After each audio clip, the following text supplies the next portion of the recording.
You look at Nicole Kidman in this show, and unlike a lot of her other shows, she's done a ton of work, right? Hi, I'm Dr. Kate D, and I'm talking today with my friend and colleague, Margaret Sherman. She's been working on the Medspa board with me. And this topic came up in the middle of talking about other things. And I thought this would be a really great conversation to talk about Scarpetta and two of my favorite actresses on that show and what's going on with their skincare. So Margaret, thanks for talking to me about this on the podcast. Can you tell me what was the original question that came up that started this whole conversation?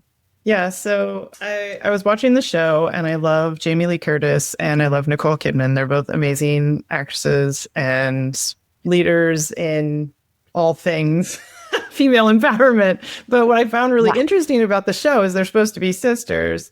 And Jamie Lee Curtis is kind of famous for not doing a lot of, med spa type work on herself. And then Nicole Kidman has obviously had a lot of work done. And so that contrast was, I think, made Nicole Kidman's work stand out a lot more. But it also, I noticed that her face just didn't look like her. And it just seemed really like it didn't move. And I couldn't figure out what was different, even looking at photos side by side. Right. Yeah. And of course I hadn't seen the show yet. So I thought, okay, I'll just watch 10 minutes of it and, I'll just assess what's going on. Why is Margaret confused? And then of course I got sucked in. So it was a really great show. Read the books. The books are amazing. So the deal is they play sisters, and in real life, Nicole Kidman is exactly my age. She's 58. And Jamie Lee Curtis is 67. So she's 9 years older than Nicole Kidman. And they look super different on the show. And they are both absolutely stunningly gorgeous. But it's a very stark contrast, and you can stare at them and think, well, oh my gosh, they're two actresses who are ballpark the same era. So what's going on? So it's pretty clear that Jamie Lee Curtis doesn't do much. She does not look like she has any kind of injectables. I don't know what kind of skincare she uses, but she clearly, her facial expressions are full, right? Whereas you look at Nicole Kidman in this show, and unlike a lot of her other shows, she's done a ton of work, right? Recently, she's been in a ton of series, but in this show, her face really doesn't move. And I've been staring at her face now for 8 episodes. So basically, from what I can tell, she has a lot of neurotoxin in her upper face. So her forehead does not move. Her eyebrows don't move. Her glabella, the 11s, do not move. And she has no crow's feet at all. So that's a lot for someone who's acting. So usually, I've injected actors and no one famous. Okay. So just local people here in Seattle. But I always tell them don't do this right before you're performing. You won't be able to use your normal facial expressions, right? But anyway, so she's clearly full on frozen in her upper face. And then the weird thing though is her lower face also does not move much. And when she talks, her lips are really noticeable to me anyway. And I think what happened is she's had a fair amount of filler put in there. And although filler doesn't paralyze anything, it's just taking up space. It does make your skin stiffer, so it doesn't move as much.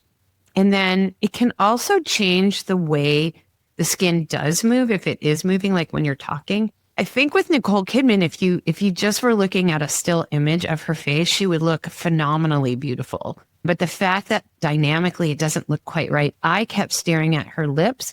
Because although her lips aren't super overstuffed the way a lot of people are out there, they're enough that it's altering the way her lips move when she's talking.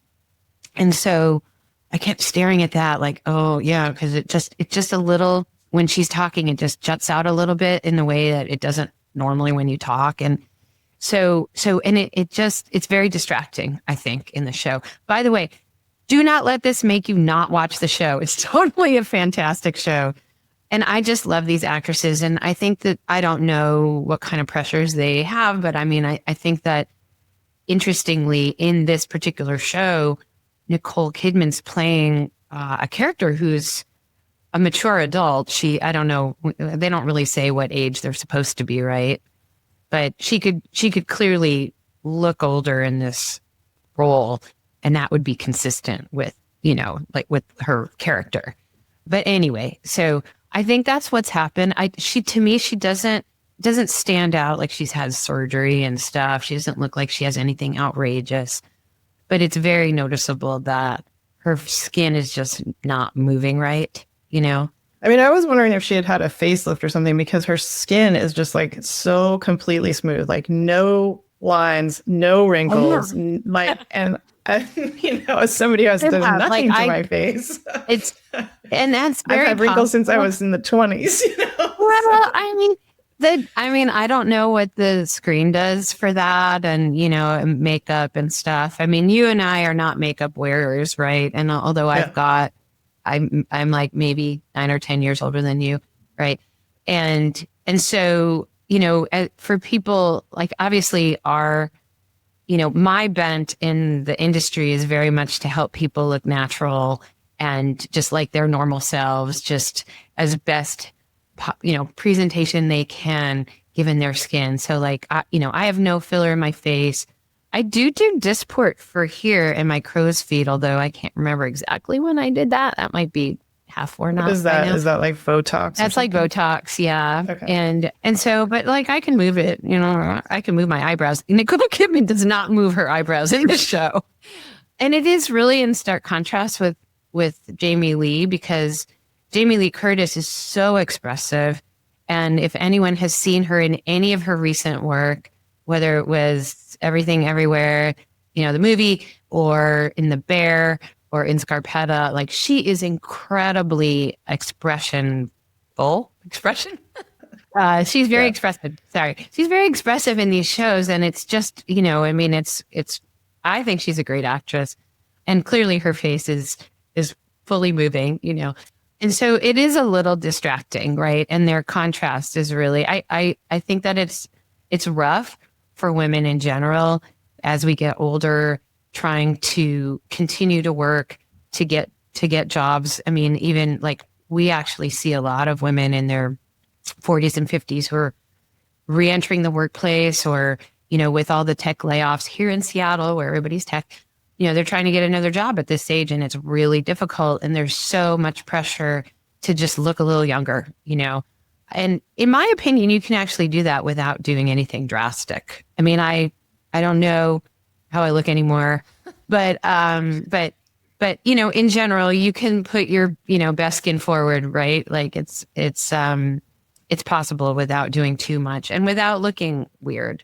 That's what I think is happening on that show. And I think that making a big statement and not doing it and still getting jobs, which is what Jamie Lee Curtis is doing right now, is just amazing. Kudos to her, because our society puts so much pressure on that appearance. So I think Nicole Kidman would look phenomenal without all of that stuff.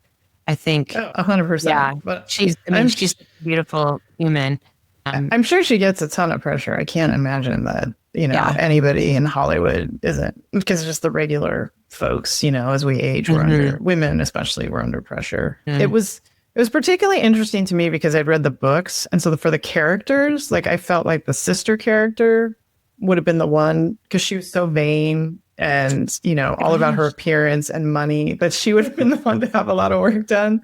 Right. And we don't want to give any spoilers away here about the show because it's so good.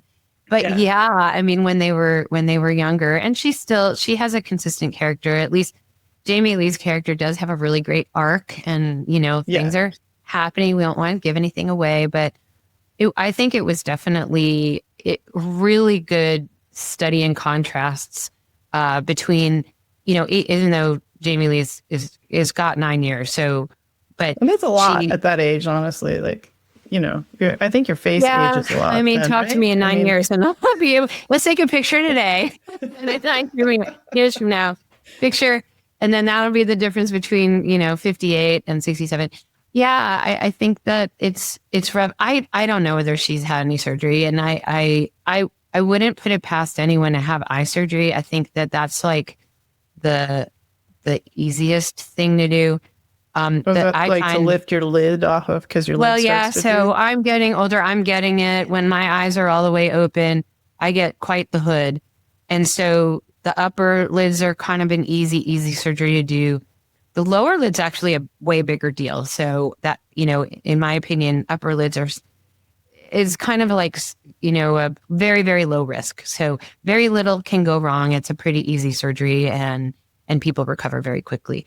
The lowers, that's a way bigger deal. And then, of course, facelifts are also a way bigger deal. I am going to interview soon a facial plastic surgeon who is going to talk about the different kinds of facelifts and the risks involved, because there's quite a debate out there apparently in the plastic surgery world.